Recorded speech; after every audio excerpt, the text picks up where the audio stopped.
इतना भी गुमान न कर अपनी जीत पर है बेखबर। शहर में तेरी जीत से ज़्यादा मेरी हार के चर्चे हैं।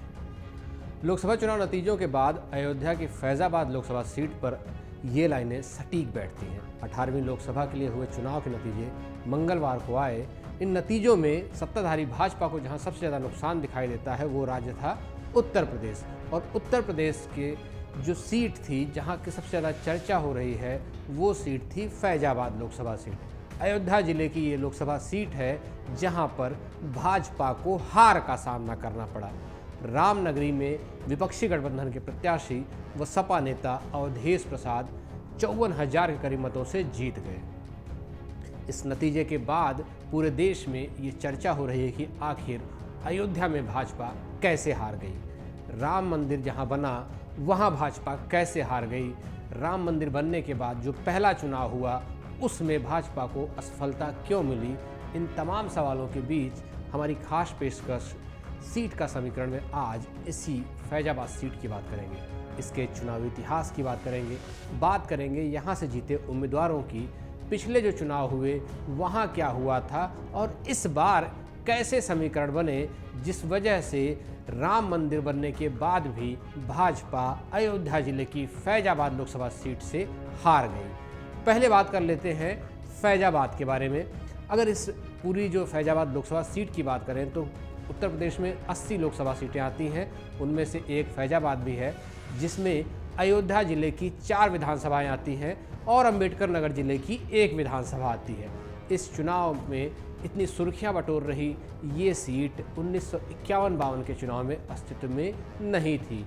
जब देश के दूसरे आम चुनाव हुए तब फैज़ाबाद के नाम से लोकसभा सीट अस्तित्व में आई। फैज़ाबाद लोकसभा निर्वाचन क्षेत्र में जो 5 विधानसभा क्षेत्र आते हैं उनमें दरियाबाद, रुदौली, मिल्कीपुर, बीकापुर और अयोध्या विधानसभा सीटें हैं। मिल्कीपुर जो है वो सुरक्षित सीट है और यहाँ के जो मौजूदा विधायक हैं वो भी अवधेश प्रसाद हैं। वही अवधेश प्रसाद जो अब फैज़ाबाद के सांसद भी हैं। और इस बार ये जो आप देख रहे हैं मिल्कीपुर जो विधानसभा सीट है ये एक सुरक्षित सीट थी। एक सुरक्षित सीट से जीता विधायक अब फैज़ाबाद की सामान्य लोकसभा सीट का सांसद बन गया है। बात अब इतिहास की बात करते हैं फैज़ाबाद के पहले लोकसभा यानी कि देश के दूसरे लोकसभा चुनाव की, यानी 1957 के लोकसभा चुनाव की। जब फैज़ाबाद सीट अस्तित्व में आई तब इस सीट से जो उम्मीदवार जीता था वो उम्मीदवार था कांग्रेस का। कांग्रेस पार्टी के 2 उम्मीदवार यहाँ से जीते थे, पन्ना लाल और राजा राम। बता दें कि जब 1952 और 1957 के चुनाव हुए थे तो उस वक्त कई सीटें ऐसी हुआ करती थी जहाँ से 2-2 सांसद चुने जाते थे। इनमें से एक सामान्य श्रेणी का होता था और दूसरा अनुसूचित जाति या फिर अनुसूचित जनजाति का होता था। ये व्यवस्था 1961 में एक कानून के जरिए खत्म कर दी गई। 1962 के बाद से जो लोकसभा चुनाव हो गए उनमें सिर्फ एक सीट से एक ही सांसद चुनकर लोकसभा पहुंचता है।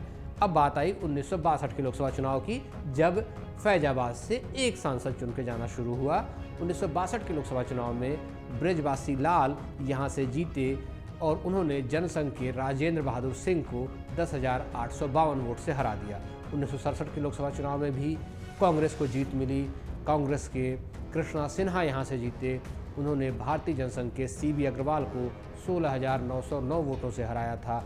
1971 का जब चुनाव हुआ तब रामकृष्ण सिन्हा कांग्रेस के टिकट पर यहाँ से जीते। उन्होंने इंडियन नेशनल कांग्रेस O जिसे कहते थे उसके टिकट पर उतरी सुचेता कृपलानी को 77,690 वोटों से हराया। ये सुचेता कृपलानी वही सुचेता कृपलानी थी जिन्हें भारत की पहली महिला मुख्यमंत्री होने का गौरव हासिल है। स्वतंत्रता सेनानी रही सुचेता कृपलानी 1963 से 1967 तक उत्तर प्रदेश की मुख्यमंत्री रही थी। बात करते हैं 1977 के लोकसभा चुनाव की। आपातकाल के बाद जब ये चुनाव हुआ तो उत्तर प्रदेश की सभी सीटों पर कांग्रेस को हार झेलनी पड़ी। फैज़ाबाद में भी कांग्रेस हारी। यहाँ से भारतीय लोक दल के टिकट पर उतरे अनंत राम जायसवाल ने जीत दर्ज की। उन्होंने कांग्रेस के रामकृष्ण सिन्हा जो कि इसके पहले जीते हुए थे उनको 1,47,803 वोटों से हराया था। 3 साल बाद यानी 1980 में देश में मध्यावधि चुनाव होते हैं और कांग्रेस यहाँ से फिर से सफलता पाती है। इस बार पार्टी की प्रत्याशी होते हैं जयराम वर्मा, जो कि जनता पार्टी सेकुलर के अनंतराम जायसवाल को, जो कि 1977 में जीते थे, उनको 54,416 वोटों से हरा देते हैं। साल 1984 चुनाव आता है, एक बार फिर से फैजाबाद से जीत मिलती है कांग्रेस को। कांग्रेस के टिकट पर जो जीतते हैं वो उम्मीदवार होते हैं निर्मल खत्री। निर्मल खत्री, ये नाम याद रखिएगा, आगे भी इनका जिक्र आएगा, और जिसे वो हराते हैं उनका नाम भी सुन लीजिए और याद कर लीजिए, क्योंकि इनका नाम भी आगे आएगा। वो उम्मीदवार होते हैं भारतीय कम्युनिस्ट पार्टी के टिकट पर उतरे मित्रसेन यादव, जिनको वो हराते हैं 1,04,492 वोटों से। मित्रसेन यादव, निर्मल खत्री और आगे चलकर विनय कटियार, ये तीन चेहरे फैजाबाद लोकसभा सीट और फैजाबाद सीट के आसपास, या कहें कि एक तरह से इन्हीं के बीच की लड़ाई का पर्याय बन जाता है कुछ दशकों तक फैजाबाद की लोकसभा सीट पर। 1989 का चुनाव आता है, भारतीय कम्युनिस्ट पार्टी की तरफ से एक बार फिर मित्रसेन यादव उतरते हैं और वो इस बार कांग्रेस की तरफ से दोबारा से उतरे निर्मल खत्री को हरा देते हैं। हालांकि हार जीत का अंतर बहुत कम होता है, 5,855 वोटों का ये अंतर होता है। निर्मल खत्री हारते हैं और मित्रसेन यादव को यहाँ से पहली बार जीत मिलती है।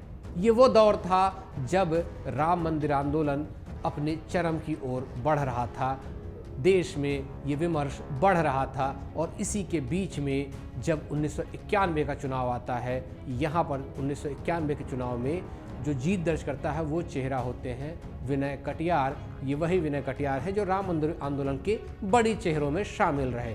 विनय कटियार 1996 में भी यहाँ से जीतते हैं, भाजपा उन्हें दोबारा से यहाँ से टिकट देती है और वो दोबारा जीत दर्ज करते हैं।